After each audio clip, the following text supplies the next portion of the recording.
Jamaah rahimakumullah, tidak terasa dua hari lagi kita sedang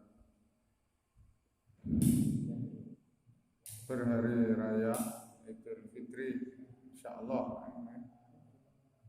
Maka pada pagi hari ini kita membahas masalah berhari raya menurut sunnah. Yang pertama, meneruskan kebiasaan kita untuk qiyamul lail. Kalau kita sering menyebut tarawih, karena pada dasarnya salat tarawih itu adalah qiyamul lail, salat malam. Atau juga tahajud. Cuma kalau Ramadan sering dikenal dengan istilah salat tarawih. Jika selama Ramadan kita bisa bersungguh-sungguh untuk melaksanakan qiyamul Ramadan atau salat tarawih, nah maka hendaknya tetap dijaga, karena di antara amal yang paling dicintai oleh Allah adalah amal yang dilaksanakan dengan kontinu atau terus menerus. Dalam sebuah hadis riwayat Imam Muslim dan Imam Bukhari yang bersumber dari Aisyah radhiyallahu anha, bahwasanya Nabi sallallahu alaihi wasallam bersabda, "Ya ayuhan nas, khudzu minal a'mal ma tutikun." Wahai sekalian manusia, hendaklah kalian beramal menurut kemampuan kalian. Tidak boleh memberatkan diri. Fa innallaha la yamallu hatta tamallu, karena Allah tidak pernah bosan untuk menerima amal hambanya sehingga kalian sendiri yang bosan. Wa inna ahabbal a'mal, nah di sini, dan sesungguhnya amal yang paling dicintai oleh Allah madama wa inqalla, sesuatu yang dilakukan secara terus menerus, wa inqalla, meskipun sedikit. Jadi sedikit terus menerus dikerjakan, nah itu lebih baik daripada mengerjakan banyak tapi setelah itu ditinggalkan. Tapi sabda Nabi, sebaik-baiknya amal adalah sesuatu yang dilakukan terus menerus, wa in qalla, meskipun sedikit. Nah itu jadi dijaga. Maka setelah Ramadan berlalu, nah tetap di rumah tidak masalah, sendiri monggo, bersamaan dengan keluarga juga monggo. Jadi pada dasarnya salat malam di luar bulan Ramadan pun boleh dikerjakan langsung setelah salat Isya kalau malam merasa berat. Cuma yang paling utama memang waktunya as-sulus al-akhir minal lail, jadi sepertiga malam yang akhir, waktu yang paling utama. Tapi kalau waktu yang utama tidak mampu, ya yang jelas setelah salat Isya al-atamah, di dalam hadis disebutkan al-atamah, yaitu waktu atamah, itu antara Isya sampai subuh. Nah, jadi itu waktu salat malam. Berikut, tidak ada amalan khusus pada malam hari raya kecuali takbir saja. Amalan yang lain tidak ada. Memang ada hadis, tetapi hadisnya sangat lemah, bahkan maudhu'. Nah, ini disebutkan tadi, perawinya juga tidak disebutkan, cuma memang di beberapa kalangan populer. Anjuran secara khusus untuk melaksanakan salat di malam hari raya dasarnya lemah, bahkan hadisnya palsu. Jadi kalau mau salat ya salat saja, tetapi bukan berdasarkan hadis palsu ini. Khamsu layalin, nah, ada 5 malam, la turaddu fihin nad'awah, yang mana berdoa pada 5 malam itu tidak ditolak. Awalu lailatin minar Rajab, yang pertama, malam pertama di bulan Rajab.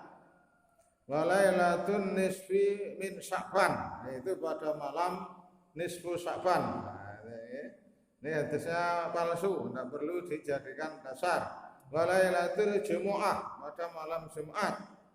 Walailatul Fitri. Nah di sini pada malam hari raya Idul Fitri. Walailatul Nahar dan malam hari raya Kurban. Imam Al-Bani, Syekh Imam Al-Bani mengatakan maudhu dalam kitabnya fi silsilah al-hadis ad-dhaifah wal maudhu'ah. Jadi tidak perlu dijadikan dasar. Kalau mau salat ya salat biasa saja. Jadi salat malam tetap dilaksanakan, niatnya adalah menjaga salat malam yang sudah biasa dikerjakan tetap dikerjakan, tetapi bukan karena berdasar hadis ini, karena ini pada dasarnya bukan hadis, karena riwayatnya sangat lemah, bahkan Syekh Nasir mengatakan palsu. Takbir, nah jadi yang khusus hanya takbir saja, takbir.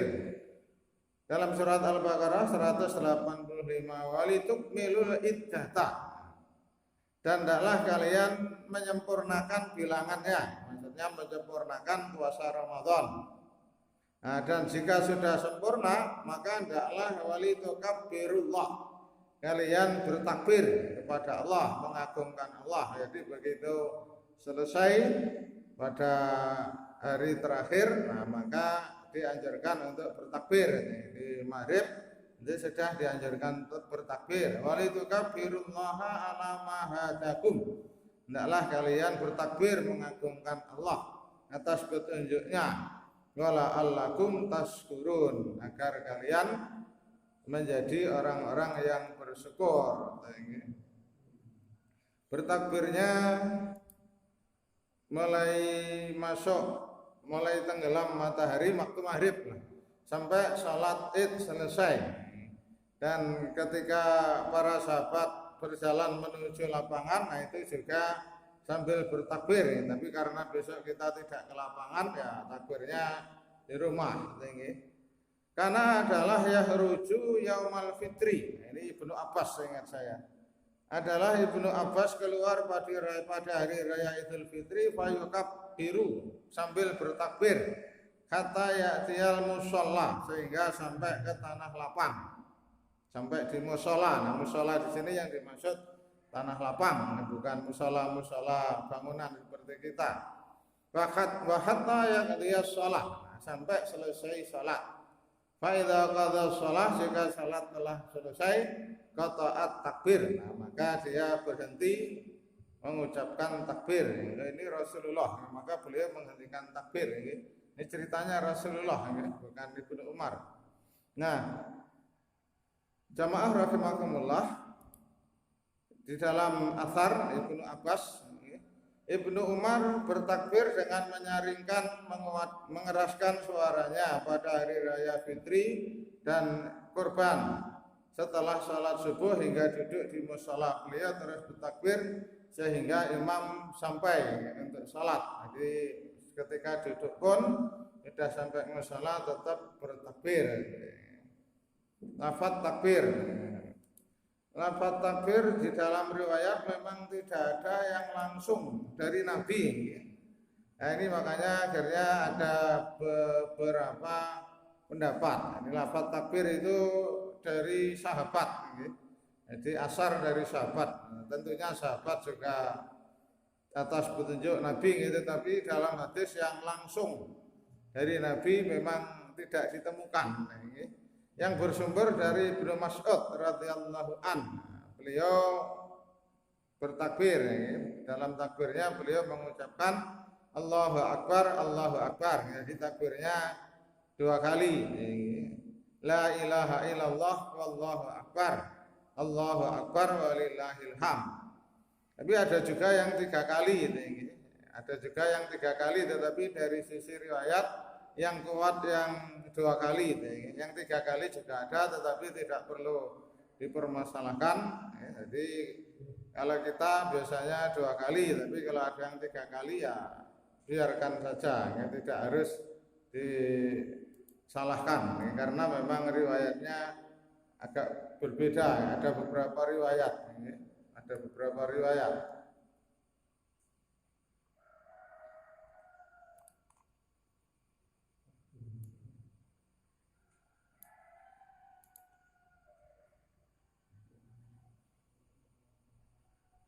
Ada juga takbir yang pendek. Yang pendek ini dari Salman Al-Farisi. Allahu Akbar, Allahu Akbar, Allahu Akbar kabiro. Ini prinsipnya hanya takbirnya yang diulang-ulang. Bahkan cukup Allahu Akbar saja boleh. Karena memang kuncinya adalah takbir. Walitu kabbirullah. Kemudian mandi pada hari raya. Nas secara khusus pada hari raya mandi tidak ada, tetapi dikaitkan dengan hari raya mingguan, yaitu Jumat. Jumat yang setiap minggu saja diperintahkan mandi, nah apalagi yang setahun cuma sekali. Maka berdasarkan hadis itu, para ulama pun menganjurkan untuk mandi sunnah pada hari raya Id. Dari Abu Sa'id Al-Khudri bahwasanya Rasulullah Sallallahu Alaihi Wasallam bersabda, "Ghuslul Jumu'ati, mandi Jumat wajibun, suatu kewajiban ala kulli muhtalimin bagi yang telah balik." Riwayat Imam Ahmad. Nah sekali lagi ini yang sering dijadikan dasar karena nas secara khusus pada dasarnya tidak ada. Jadi kalau hari raya Id atau hari raya Idul Adha mandilah, nah itu saya belum menemukan hadisnya. Adanya hari raya mingguan karena Jumat itu juga disebut Id. Memakai wangi-wangian dan baju yang bagus. Dari Anas radhiyallahu an bahwasanya Rasulullah sallallahu alaihi wasallam memerintahkan kami fil idaini dalam 2 hari raya annal basa agar kami memakai ajwada ma'ajid, kami memakai pakaian yang paling bagus yang kami punya, wa anna tatayyaba bi ajwadi ma'ajid, dengan wangi-wangian yang paling bagus yang baik, wa an nudhhiya bi asmani manajid, dan agar kami berkorban dengan yang paling bagus, yang paling gemuk. Kalau hari raya korban, ma'an mudhafiyah, dan agar kami berkorban bi asman, dengan yang paling gemuk, manajid, dari apa yang kita punya. Demikian juga para wanita juga dianjurkan untuk menghadiri pelaksanaan sholat Id, untuk mendengarkan khutbah, hanya saja dia tidak berkerumun, jadi satu dengan yang suci. Jadi mempunyai tempat tersendiri, tidak bergabung dengan yang salat, tetapi agak jauh tempatnya. Dari Ummu Atiyah qalat, Rasulullah Shallallahu Alaihi Wasallam memerintahkan kami supaya menyuruh mereka para wanita keluar pada hari raya Fitri dan Adha, yaitu al-awatik, yaitu gadis-gadis remaja, wal khuyat, bahkan wanita yang sedang haid, wa dzawatil futur, dan wanita-wanita yang dipinang. Fa ammal khuyat, nah adapun wanita yang haid, fa tazilna shalah, hendaklah dia menjauhkan dari lapangan untuk salat. Tetapi mana yang haid, supaya memasuki lapangan tempat salat. Jadi ini bahasanya kok memasuki. Fal ya'tazil itu kalau arti asalnya kan uslah, mengasingkan diri. Asalnya tidak jadi satu dengan yang melakukan salat. Ini mohon maaf terjemah saya yang kurang tepat. Wa yashhadna al-khaira, agar ia menyaksikan kebaikan, maksudnya ikut mendengarkan khutbah, wa da'watil muslimin, dan seruan, memenuhi seruan bagi kaum muslimin. Kemudian aku menyampaikan kepada Rasulullah, wahai Nabi, wahai Rasulullah, di antara kami ada yang tidak mempunyai pakaian. Maka Nabi bersabda, itu lebih saha tuha min jilbabiha, hendaklah saudaranya meminjamkan baju kurungnya, baju jilbabnya. Jadi disuruh meminjamkan ketika tidak punya baju. Ada seseorang yang mungkin karena memang miskin, tidak punya baju untuk berhari raya, dipinjami. Kemudian kalau Idul Fitri sebelum berangkat hendaklah makan terlebih dahulu. Kalau Idul Adha hendak makan. Karena arti asal Idul Fitri itu adalah kembali makan pada pagi hari. Jadi Idul Fitri, jadi kita sering terjebak kembali kepada kesucian. Jadi dari sisi makna, arti asalnya adalah kembali makan di pagi hari yang selama sebulan kita tidak boleh makan atau sarapan. Fitron itu arti asalnya itu sarapan. Berbeda dengan fitrah. Nah, kalau fitrah memang kesucian, tapi kalau fitri karena dalam hadisnya memang Idul Fitri di Tanawalul Futur. Jadi di dalam bahasa Arab dikenal dengan Tanawalul Futur. Nah, itu adalah sarapan, jadi makan yang pertama kali di pagi hari. Itu namanya fitron. Jadi Idul Fitri, nah, itu kembali makan di pagi hari. Arti asalnya. Tapi ya terjemah yang umum yang kita sering dengarkan kembali kepada kesucian. Tapi itulah yang namanya bahasa. Ya memang mirip, berasal dari kata yang sama, tetapi dari sisi bahasa Arab itu artinya sudah jauh berbeda antara fitri dengan fitrah. Dari Ali bin Abi Thalib kala minas sunnah, termasuk dari sunnah ayah ruja ilal aidi masyan, itu berjalan ke lapangan pada hari raya fitri, wa ayyakula syai'an qabla ayah ruja, hendaklah ia makan terlebih dulu sebelum dia keluar dari rumah. Jadi sunnahnya makan terlebih dulu kalau Idul Fitri, mengambil jalan yang berbeda antara berangkat dan pulang. Ini kalau tanah lapang, karena besok kita hanya di rumah ya tidak perlu, karena memang hanya di rumah. Tapi kalau tempatnya agak jauh di tanah lapang, nah dianjurkannya melalui jalan yang berbeda. Tempat pelaksanaan pada dasarnya di lapangan, tetapi karena besok ada kendala maka di rumah. Nabi sholat id di masjid itu sekali karena ada hujan, bahwasanya pada hari raya id terjadi hujan, lalu Nabi melaksanakan sholat di masjid karena yang dihindari adalah kerumunan. Nah, maka di masjid pun dihindari karena akan banyak terjadi kerumunan, maka di rumah tanpa adzan dan iqamah. Kalau ini sudah biasa, saya lewati aja. Tidak disyariatkan salat sunnah sebelum atau sesudah, ini juga sudah biasa yang kita kerjakan. Dari Ibnu Abbas bahwasanya Nabi Shallallahu Alaihi Wasallam salat pada hari raya 2 rakaat, lam yusalli qablaha wala ba'daha. Nabi tidak salat sebelumnya ataupun setelahnya. Riwayat yang 7, lafaz Imam Muslim. Boleh bergembira pada hari raya, mengadakan acara-acara yang menyenangkan itu boleh, hal-hal yang mubah, tapi tidak berlebih-lebihan apalagi mubadzir. Dari Aisyah, ia berkata berkenaan dengan orang yang sedang bermain-main, saya ingin melihat mereka. Jadi pada hari raya ada beberapa orang yang bermain-main di halaman masjid. Maka Rasulullah berdiri dan saya pun ikut berdiri di atas pintu, sehingga saya melihat di antara telinga beliau dan pundak, maksudnya Aisyah menyandarkan kepalanya di pundak Nabi sambil melihat. Jadi Aisyah berdiri di belakang Rasulullah, melihat orang-orang, anak-anak yang sedang bermain di halaman masjid, di atraksi lah kalau bahasa sekarang.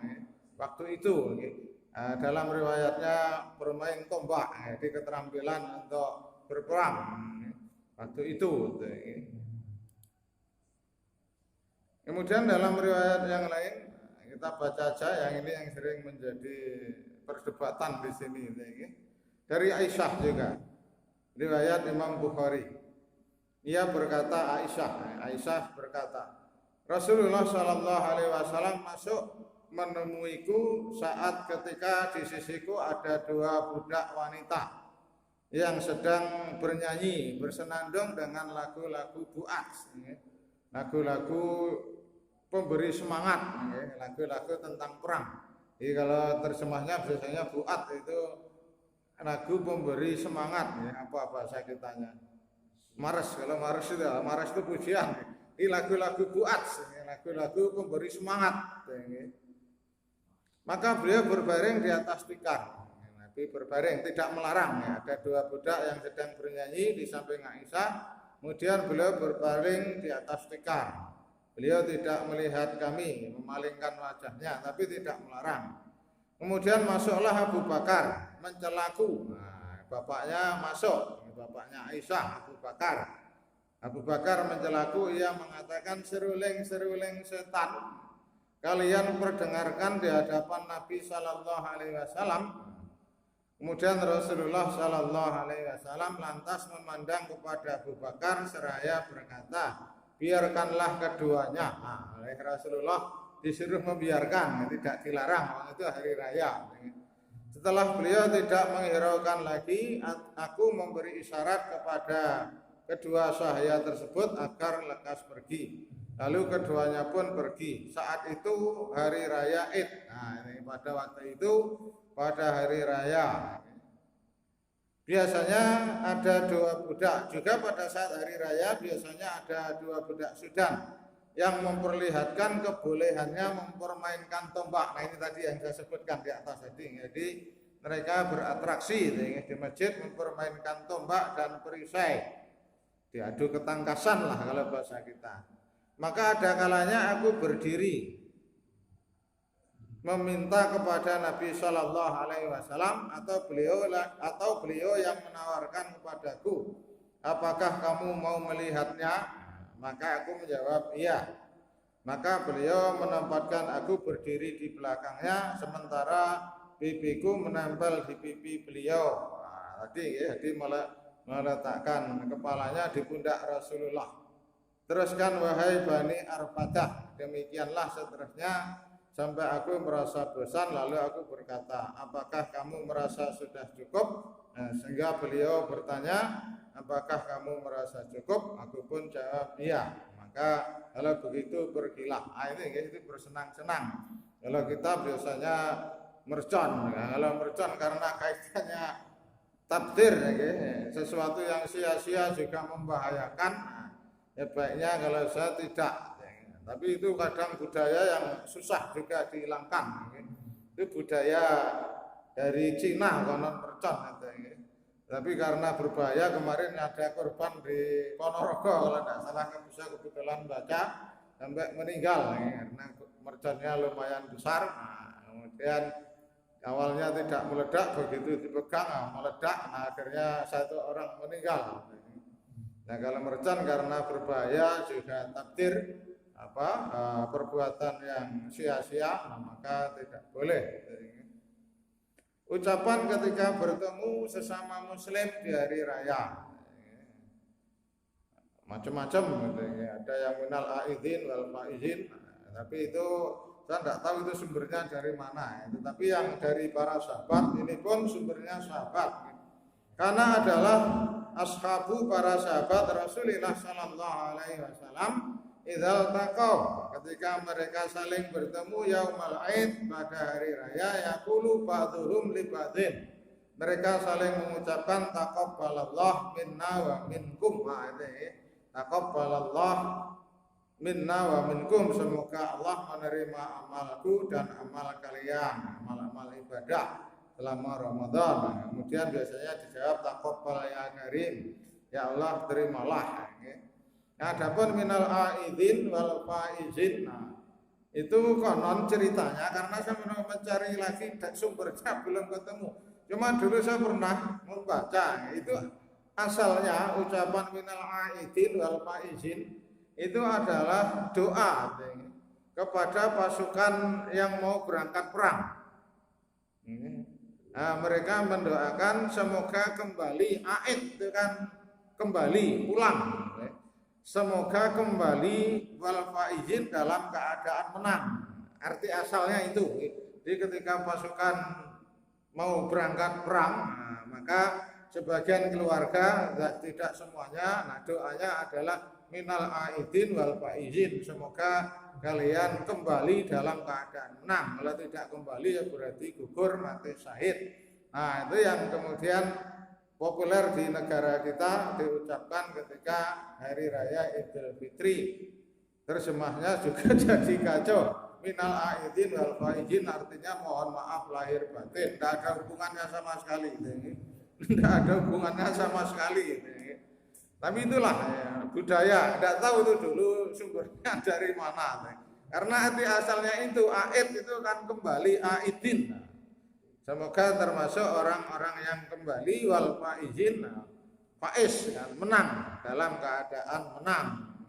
Kalau tidak menang ya berarti gugur. Nah, kemudian menyempurnakan puasa Ramadan dengan puasa 6 hari di bulan Syawal. Yang perlu saya sampaikan bahwasanya puasa 6 hari di bulan Syawal itu syaratnya puasa Ramadannya penuh. Ya. Karena memang itu berkaitan ya. Di puasa 6 hari di bulan Syawal itu ada kaitannya dengan puasa Ramadan. Nah, coba kita baca redaksi hadisnya. Man shoma Ramadan. Nah, di situ.